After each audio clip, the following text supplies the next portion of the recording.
Bureaucrats begin shutting down small American farms. The globalists here are pulling the same crap that they pull in Europe. It's not right. They're using a global warming hoax to get rid of our sovereignty, to get rid of our self sufficiency. So in the way that's why they're getting rid of these small farmers. I watched a video a few weeks ago about black farmers are being hurt as well, and it's by design. Again, they don't want us to be self sufficient, so they got to get rid of the small farms. They already talking about not allowing regular people to grow plants and grow and have small vegetable gardens and stuff like that in their home in our homes. Again, they want to get rid of us being self-reliant, self-sufficient. They want you to be on the government teat so they could control you, and that's what this is all about. That's why this whole global warming, climate change stuff, they using this to control us. So we're gonna talk a little bit about that. But before we get started, go ahead and hit that like button, share this out so we can get this information out there. Subscribe if you're not already a subscriber, and hit that alarm bell so you know when I'm putting out new stuff. Also, check out my link tree in the description. It has a link to my Patreon. That's where I talk about things I can't talk about here.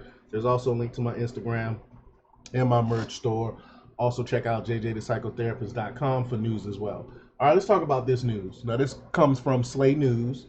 Y'all, if y'all follow me, y'all already know by now I love the works of the great Frank Bergman, and he reports that as promised by Democrat President Joe Biden's outgoing unelected climate czar John Kerry, bureaucrats have begun cracking down on farmers and shutting down small American farms. In Oregon, farmers have come under attack from water conservation and groundwater protection regulations that make it impossible for them to operate. This comes after Kerry made a pact with several foreign nations to crack down on the American farming industry. Again, nothing that it was a pact by him. The government didn't sign. Congress didn't sign this. They didn't make it a treaty or anything like that. They do this by regulation because they know it would never pass muster in Congress. As Slate News reported last year, Kerry signed America into an agreement with 12 other nations to fight, quote, global warming by crippling the agriculture industry.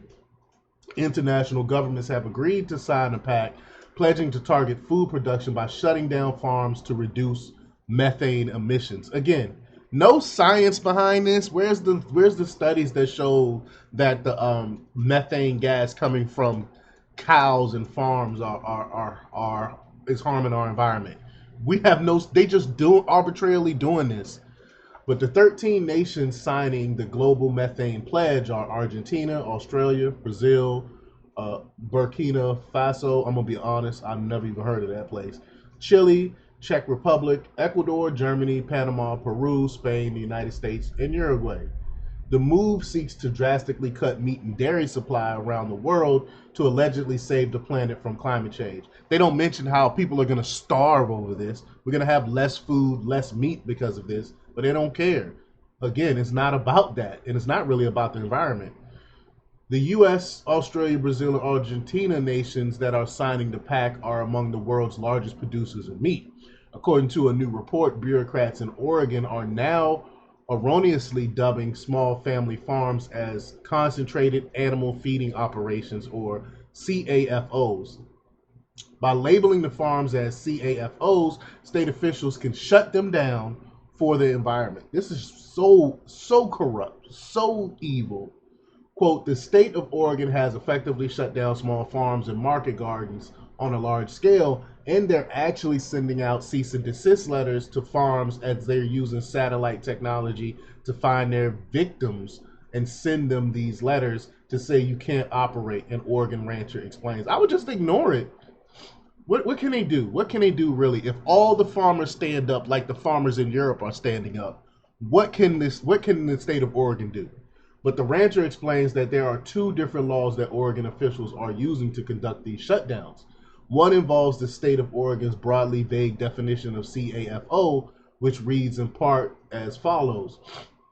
Quote, the state of Oregon defines CAFOs as the concentrated feeding or holding of animals or poultry, including but not limited to horse, cattle, sheep, or swine feeding areas, dairy confinement areas, and poultry and egg production facilities where the surface has been prepared with concrete, rock, and or fibrous material to support animals in wet weather. Well, I'm from Virginia, and I've been to plenty farms, seen plenty farms, small farms, and this this will relate to every single small farm in that state. But based on the definition, a few acre homestead with pasture and say two milking cows and some chickens qualify as a CAFO. So that's barely anything. If it has any area on the property where rocks or gravel is used as a pathway to get to a small barn or coop, uh, um, according to Natural News. That is just ridiculous. That again, that is every single small farm. Well, quote, the way that they have redefined CAFOs is going to impact nearly everybody. I agree. The rancher warns about Oregon's updated CAFO definition, which impact his property as well. Even on our property, we don't have animals that are necessarily contained in one area. They're roaming on pasture. Well, back in January of this year, a lawsuit was filed on behalf of small family farms throughout Oregon, arguing that the definition of a CAFO is too broad and negatively impact pretty much anyone who produces eggs from backyard chickens, no matter the size of their property. Again, I'm from Virginia, and I know I would drive by when I used to work. I used to work for a state prison. I was a prison therapist, and I used to take this country route. I called it the scenic route to go to the prison. It was 2 hours away, but I wouldn't get on interstate. I would just take all back roads. I loved it. It was peaceful. And I would drive by all these small farms, and people would have signs where they sell chicken, and just the house, it'd be like a house with a little chicken thing in the backyard, and they would sell eggs and stuff. I couldn't imagine someone like them, a little small house with some chickens, being shut down for that, for the environment. That makes absolutely no sense to me.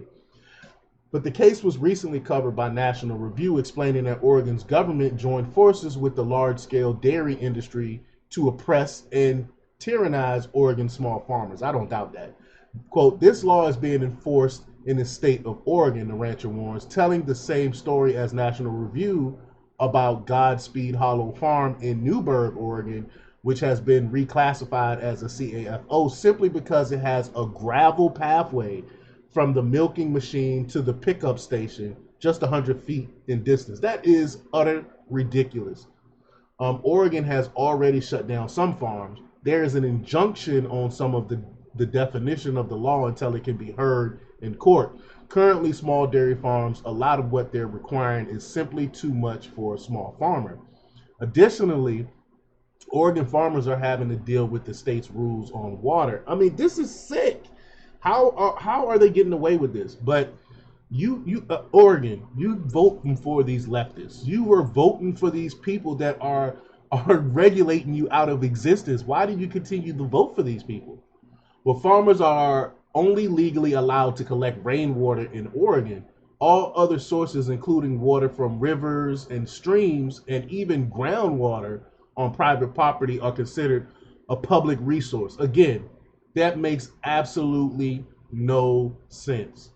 Because of this rule, Oregon farmers are not even allowed to use water from their own private wells to irrigate their crops and hydrate their animals without a permit.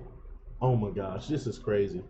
Coupled with the CAFO rule, this one concerning water use is being abused in such a way as to make it prohibitive, if not impossible, for farmers to run their farms. The rule went into place back in 2021. The rancher explains about how Oregon officials enact the water rule. Quote, it has slowly rolled out to the point where market gardeners on a half acre of land are now receiving cease and desist orders saying you can't water your gardens. Figure out another way. Again, where's the outrage? Why are people allowing these bureaucrats that don't know anything about farming and really doesn't know anything? This is not based in science. Why are they allowing them to push them like this. But as Slate News previously reported, Kerry insists that farmers must slash food production to meet the net zero goal of the globalist green agenda. Kerry issued the warning during the Green Agenda conference in Washington, D.C. last May. During the Department of Agriculture's USDA Aim for Climate Summit, Kerry told the audience that, quote, we can't get to net zero. We won't get this job done unless agriculture is front and center as part of the solution. Kerry warned attendees that his and other world leaders' lives depends on farmers ceasing their operations. Think about that. Think about that. They want to stop the production of food. What effect will that have on the prices of things? Stuff is already expensive. What do you think that's going to do to our economy? What do you think that's going to do to poor people? Again, you don't think they considered this? They have considered this. This is what they want.